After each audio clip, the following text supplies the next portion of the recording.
Halo sahabat Thompson, ketemu lagi di channel YouTube kita Thompson Network dan bareng saya lagi Dinda Safira. Dan hari ini seru banget perbincangan kita. Mungkin dari Anda pernah mengalami di lingkungan pertemanan yang nggak enak banget rasanya kalau dapat situasi yang seperti ini ya. Kadangkala teman kita mengatakan alah bercanda aja, tapi kita kan kadang nggak enak nih, rasanya ada sakit, ada kata-kata yang keluar dari teman kita yang mungkin secara nggak sadar teman itu menyinggung kita. Tapi kalau kita merasa nggak enak, kadang teman mengatakan alah baper gitu ya. Nah mungkin Anda mengalami nih sahabat Thompson, dan di luar sana mungkin banyak yang mengalami secara nggak sadar ataupun sadar sering melakukan bullying atau menjadi korban bullying. Ini seru banget pembahasan kita, karena bullying ini bukan hanya langsung ya bertatap muka sama orang, tapi juga bisa dilakukan lewat media sosial sekarang ya, lewat jari gitu ya. Dan dalam pertemanan juga sering kita temui, walaupun mungkin teman kita mengatakan cuman bercanda, tapi nggak tahu bahwa teman kita tuh sakit hati dengan kata-kata yang keluar gitu ya.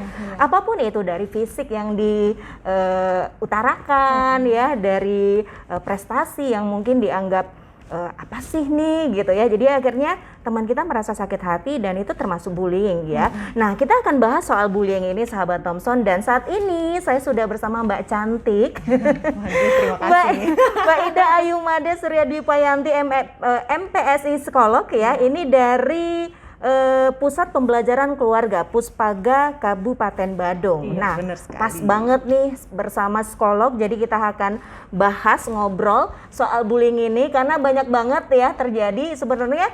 Bukan hanya di lingkungan sekolah ya. Iya, dulunya memang bullying sepertinya sering terjadi di lingkungan sekolah ya. Saling ejek-ejekan nih.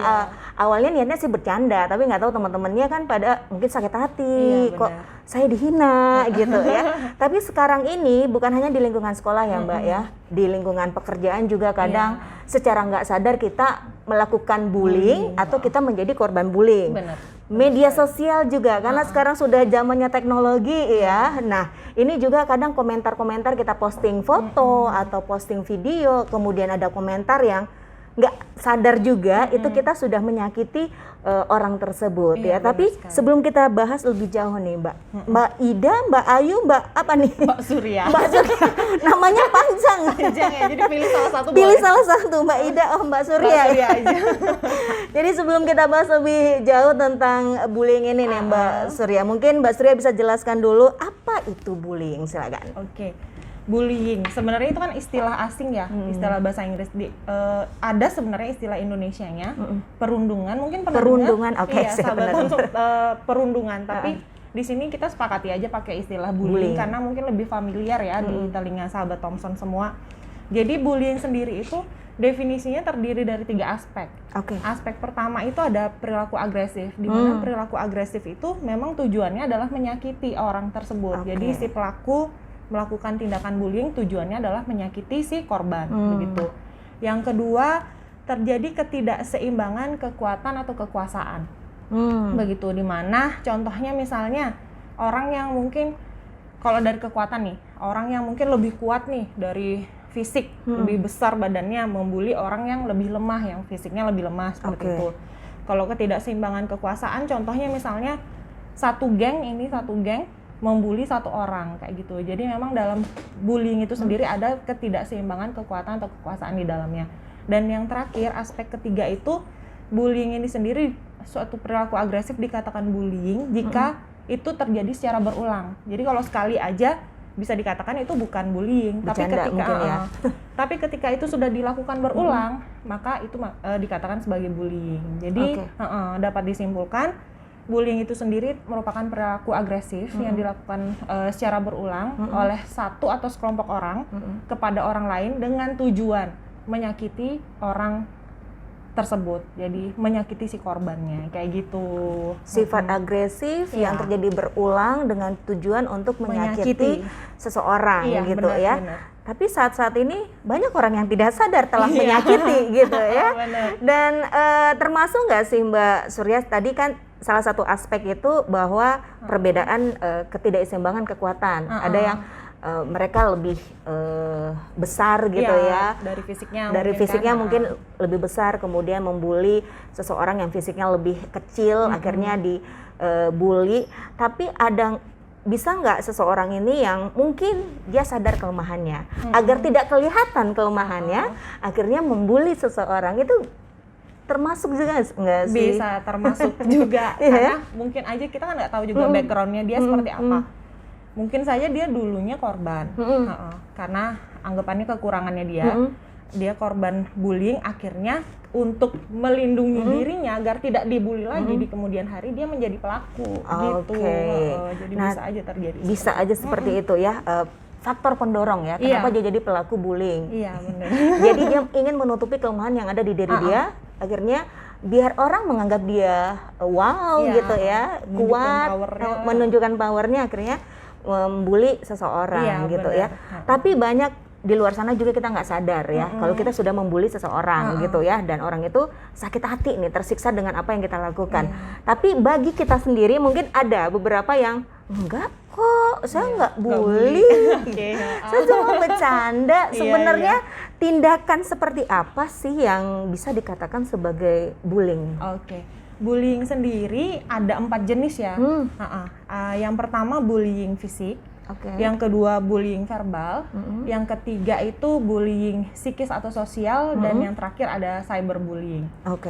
Yang kita bahas yang pertama, bullying fisik itu pelaku menyakiti orang lain dengan tindakan fisik, seperti misalnya mencubit. Ini kan biasa terjadi di anak-anak sekolah ya, banyak yang saling cubit, terus dorong, menjambak, bahkan ada yang sering merusak barang atau mengambil barang dari temannya, itu termasuk dalam bullying fisik.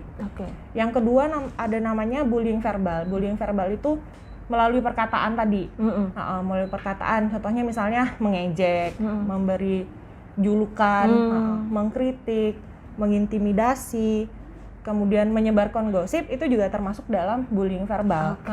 Yang ketiga ada namanya bullying psikis atau sosial. Contohnya itu mengasingkan seseorang dari lingkungan sosial. Karena dulu mungkin waktu SD kan sering nih kita main berkelompok main berkelompok, tapi tiba-tiba ada satu orang itu nggak usah diajak nih temennya, males main sama mereka, males main sama anak ini gitu. Jadi itu termasuk dalam bullying psikis atau sosial. Dan yang terakhir ada namanya cyberbullying, karena sekarang kan ini baru banget baru banget kan, media sosial udah semakin pesat kan perkembangannya. Jadi cyberbullying itu membuli melalui media sosial, misalnya contohnya kayak mengkritik, membuat komentar negatif di media sosial, menyebarkan gosip di media sosial. Itu mungkin termasuk. Salah boleh nggak sih saya nyebut? Nanti ditit gitu ya? Nanti ditit ya. Terus kemudian menyebarkan video melalui media sosial juga termasuk dalam cyberbullying. Gitu. Jadi maka dari itu banyak orang yang nggak sadar sebenarnya sudah melakukan bullying. Tadi salah satunya adalah kita menjaga jarak nih dengan seseorang yang mungkin bagi mereka itu tidak, dia nggak level saya nih, jadi nggak boleh masuk kelompok saya nih gitu ya. Dan itu salah satu termasuk bullying ya sebenarnya, karena orang tersebut juga ngerasa tersisihkan, akhirnya berpikir apa yang salah dari saya, kemudian menimbulkan insecure juga ya, Mbak Surya ya. Dan kebanyakan bullying ini terjadi memang di lingkungan sekolah ya Mbak ya. Kalau sekarang sih sekolah dari rumah ya, jadi nggak terlalu ini ya. Tapi kalau sudah kembali ke sekolah, kemudian terjadi nih pada anak-anak kita, buah hati kita. Tapi sebagai orang tua kadang kita nggak tahu nih apa yang terjadi ke anak-anak, karena anak-anak juga kadang takut untuk cerita, nggak mau cerita, malu untuk cerita ya, apa yang terjadi di sekolahnya gitu ya. Nah, untuk seorang orang tua nih Mbak Surya yang pengen nih biar tahu anaknya aman gak sih di sekolah, selain tentunya berkomunikasi dengan guru di sekolah ya, tapi guru pun kadang tidak terlalu tahu pergaulan yang di sekolah ya, karena mungkin kegiatan itu di pojok-pojokan mana yang sehingga guru nggak tahu gitu ya. Dan orang tua juga taunya baik-baik saja, anaknya pulang dari sekolah ke rumah, kemudian sepertinya nggak ada yang berubah nih, atau memang nggak tahu apa-apa, taunya baik-baik aja gitu. Nah, untuk tahu anak kita ini jadi korban bullying baik di sekolah ataupun mungkin sekarang anak-anak sekolah juga udah main media sosial kan, kadangkala juga anak susah mengungkapkan perasaannya gitu. Sebenarnya sakit hati nih dengan aku kan upload foto biasa aja gitu ya misalnya. Tapi kok komentarnya begini, apa yang salah? Kadang-kala si anak tidak bisa mengutarakan apa yang dia rasakan. Nah, sebagai orang tua nih Mbak Surya, apa nih yang harus dilakukan? Bagaimana cara mengenal anak kita nih ternyata jadi korban bullying? Oke. Sebenarnya banyak ciri-ciri atau pertanda ya bahwa anak itu mungkin saja mengalami tindakan bullying di manapun ya, baik itu di sekolah, di lingkungan bermainnya atau di media sosial. Yang pertama bisa kita lihat ada luka fisik nih. Biasanya itu kan itu anak-anak kelihatan ya, anak-anak yang mengalami bullying fisik. Biasanya mereka tiba-tiba pulang sekolah ada memar, ada luka atau mungkin fatalnya ada yang sampai masuk rumah sakit ya karena saking kerasnya bullying yang dialami. Jadi itu bisa menjadi salah satu pertanda bahwa anak ini mengalami bullying. Jadi mungkin orang tua harus lebih aware nih kalau wah ada perubahan fisik nih dari anak saya, ada luka dan segala macam, dan itu terjadi berulang-ulang mungkin ya. Bisa jadi itu bahwa adalah salah satu pertanda bahwa anak ini mengalami tindakan bullying. Yang kedua itu anak mulai enggan masuk ke sekolah. Ini sebenarnya pernah saya alami sendiri karena sebenarnya saya adalah korban bullying ya, bisa dikatakan seperti itu. Jadi saya dulu kayak nyari alasan gitu loh, gimana sih caranya biar aku nggak masuk sekolah gitu, karena aku takut kalau aku sekolah nanti ketemu sama pelaku bullying dan kena bully lagi nih gitu. Jadi enggan masuk ke sekolah itu juga bisa menjadi salah satu ciri nih, pertanda nih anak mengalami tindakan bullying di sekolah. Kemudian ada perubahan nilai belajarnya di sekolah, jadi prestasi belajarnya turun nih. Tadinya mungkin nilainya bagus, tapi tiba-tiba kok anjlok gitu. Jadi ini bisa menjadi salah satu pertanda bahwa dia merasa tidak nyaman di sekolah, tidak bisa berkonsentrasi, yang akhirnya berpengaruh ke prestasi belajarnya dia. Kemudian barang-barang anak kita nih ada yang hilang atau rusak, seringkali hilang atau rusak, dan ketika ditanya ini kenapa kok barangnya nggak rusak, ini kenapa kok barangnya hilang, dia nggak bisa jawab sama sekali karena mungkin itu takut ya, takut sama pelaku, takut bilang ke orang tua bahwa mereka kena bully di sekolah gitu. Kemudian sering mengalami gangguan tidur, gangguan tidur, baik itu mimpi buruk, baik itu sulit tidur atau bahkan terlalu banyak tidur. Jadi itu bisa menjadi salah satu pertanda. Jadi orang tua harus lebih aware lagi nih, kenapa nih anak saya kok tiba-tiba sering mimpi buruk, tiba-tiba sulit tidur atau bahkan tidurnya lama banget. Jadi bisa lebih ditelusuri lagi ya, kenapa sih, ada apa sih sama anak kita gitu. Ini kalau sudah kelihatan nih perubahan-perubahan pada si anak gitu ya, apa yang harus dilakukan oleh orang tua nih Mbak Surya?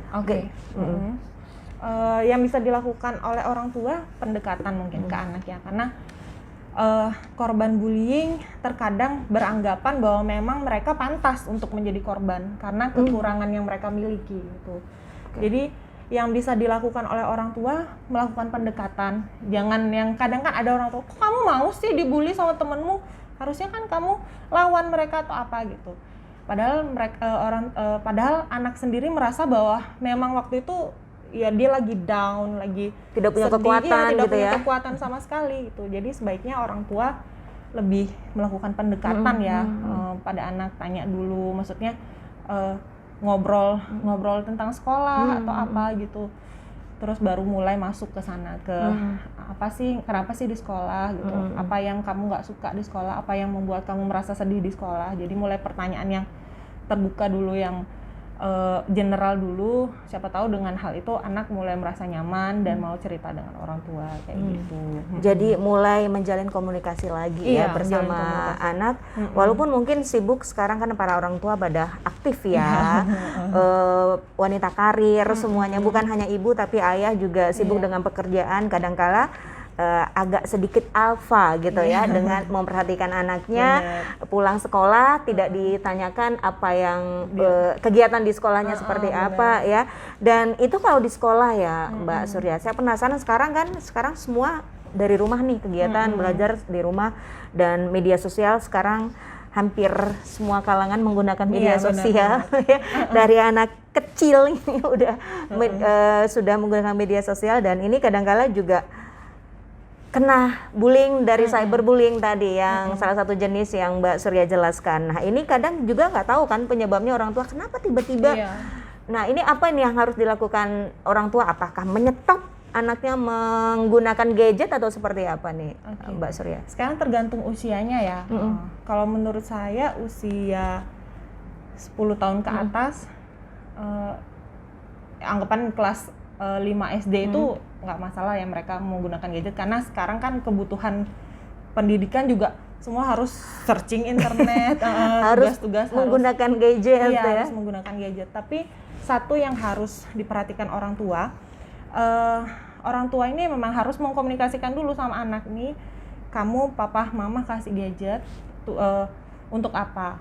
Maksudnya harus ada kontrol dari orang tua. Jadi boleh menggunakan gadget waktu jam berapa sampai jam berapa. Kemudian orang tua juga harus tahu apa aja yang mereka search di gadget itu sendiri.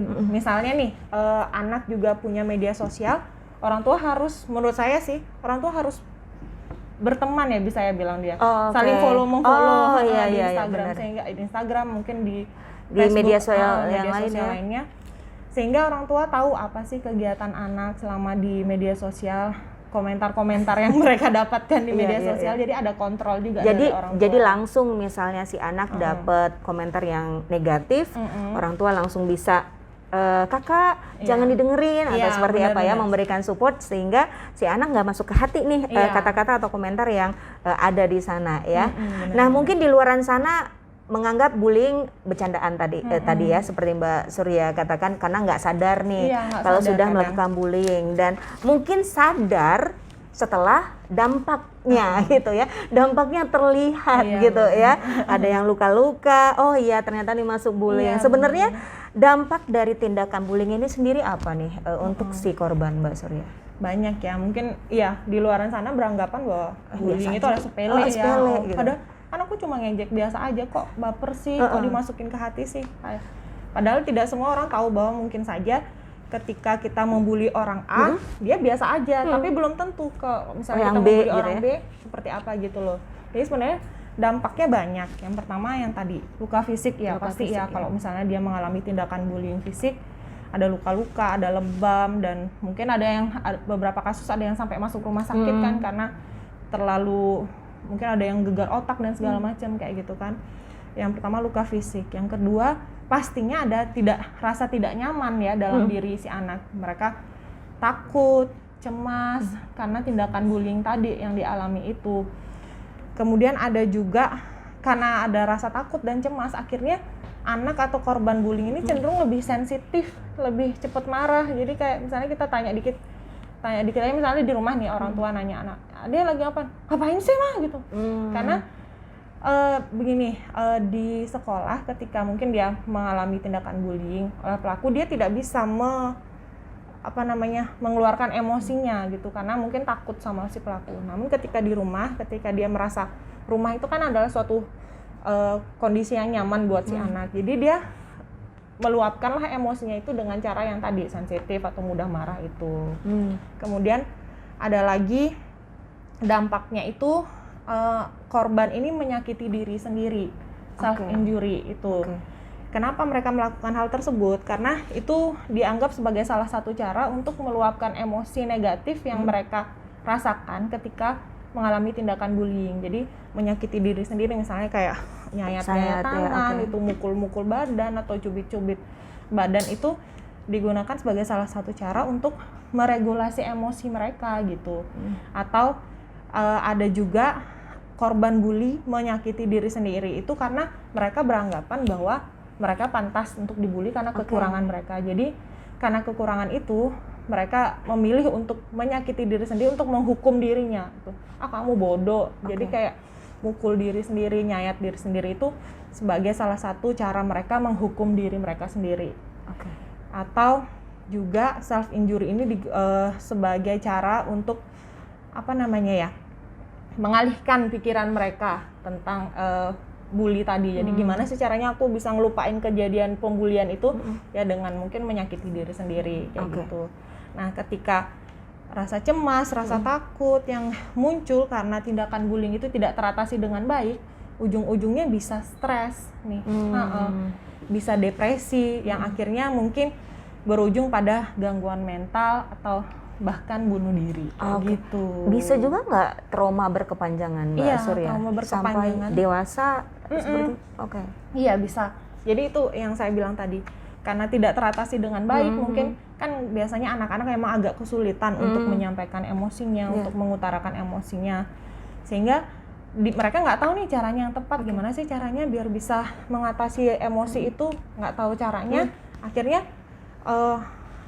tetap disimpan dipendem aja terus menerus.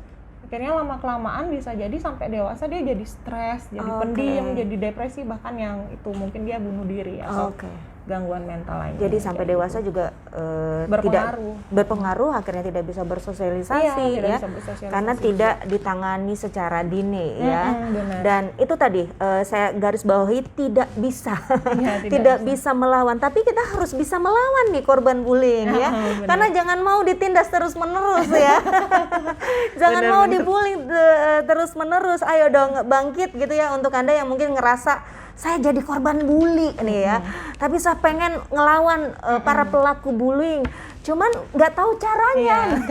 Cuma kadang nggak tahu caranya gimana cara melawan tindakan bullying ini. Nah, mungkin Mbak Surya bisa memberikan tips untuk sahabat Thompson yang mungkin saat ini menjadi korban bullying tapi nggak tahu gimana cara melawannya, bagaimana cara mengatakan kalau saya nggak suka dikatakan seperti ini, saya nggak suka diberi julukan seperti ini. Nah, mungkin bisa Mbak Surya kasih caranya gimana nih? Pertama mungkin bersikap masa bodoh ya. Ini tapi jika memungkinkan kalian bisa bersikap masa bodoh. Cuek gitu ya? Cuek aja. Contohnya misalnya ketika mengalami bullying verbal, bukan kalau misalnya mengalami bullying fisik, nggak boleh ya kita masa bodoh. Maksudnya kalau dipukul masa sih diem aja, enggak. Kalau contohnya misalnya dia mengalami bullying verbal, ketika ada orang yang ngata-ngatain dia, sebaiknya coba deh pura-pura nggak dengar gitu. Anggap aja itu angin lalu. Karena kenapa? Sebenarnya tujuan dari pelaku ini melakukan tindakan bullying ke korban itu adalah membuat dia merasa tersakiti, membuat si korban merasa tersakiti. Nah, ketika korban tidak menunjukkan respon seperti takut, sedih dan segala macam, lama-kelamaan pelaku ini akan merasa bahwa loh, tujuanku kan buat menyakiti orang itu, tapi kok dia tidak menunjukkan respon seperti itu, akhirnya ya udah capek sendiri si pelakunya gitu. Kemudian yang kedua, cobalah lebih terbuka, maksudnya coba cari bantuan nih. Memang kalau misalnya kita nggak bisa langsung bilang ke pelaku nih, aku nggak suka digituin gitu, karena memang agak sulit ya buat si korban bully ini untuk mengungkapkan kepada pelakunya. Jadi sebaiknya coba cari bantuan, coba cari temen mungkin atau orang yang dianggap aman untuk bercerita, misalnya teman, orang tua, ceritain deh apa yang kalian alami, karena dengan menceritakan apa yang kalian alami, apa yang kalian rasakan, beban emosional itu akan berkurang gitu loh, maksudnya. Dan siapa tahu dengan bercerita itu kita bisa mendapatkan bantuan untuk bisa keluar dari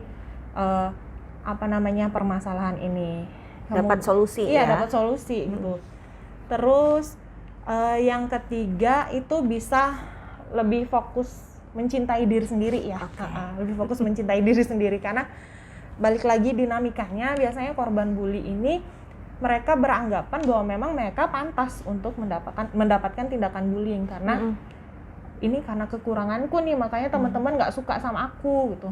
Ini karena aku fisikku kayak gini nih, makanya teman-teman nggak suka sama aku. Kalau misalnya kita terus berpikir seperti itu kan kayaknya kita akan semakin terpuruk ya. Jadi coba deh pikir bahwa setiap orang pasti punya kelebihan dan kekurangan masing-masing ya. Kalau kita hanya fokus pada kekurangan kita kan yang rugi kan kita sendiri. Coba kita fokus ke diri sendiri, diri sendiri, mencintai diri sendiri, mencari potensi kita. otomatis dengan hal tersebut kita, apalagi kalau kita bisa tunjukkan kan kepada lingkungan, kepada pelaku, nah pasti kan ketika kita menunjukkan itu, pelaku pun juga akan berpikir 2 kali mungkin untuk membuli kita, karena apa yang harus dibully nih, kan dia orangnya positif, orangnya bagus atau apa gitu loh, seperti itu. Dan yang terakhir, mungkin kalau memang sudah merasa tidak mampu sama sekali untuk mengatasi permasalahan atau mengatasi beban emosional karena bully ini, mungkin bisa datang ke profesional ya, bisa minta bantuan ke Mbak Surya gitu. Oh boleh, bisa datang ke psikiater, mungkin bisa datang ke psikolog untuk mendapatkan bantuan untuk karena mengatasi. sudah stuck banget nih Iya, ya, nggak benar. tahu lagi yang harus dilakukan, mungkin bisa langsung konsultasi ke yang ahli ya. Iya, boleh. Masa bodoh udah, tapi masih aja Iya, dibully gitu kan.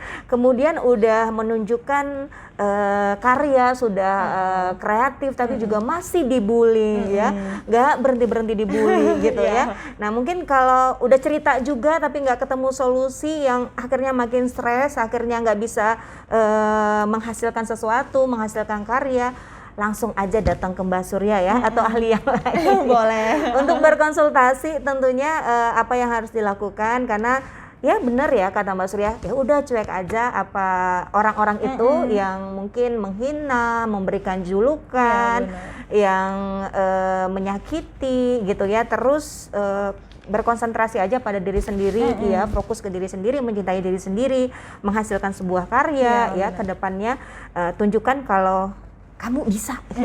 Benar. Nah terakhir nih, ini seru sebenarnya ya.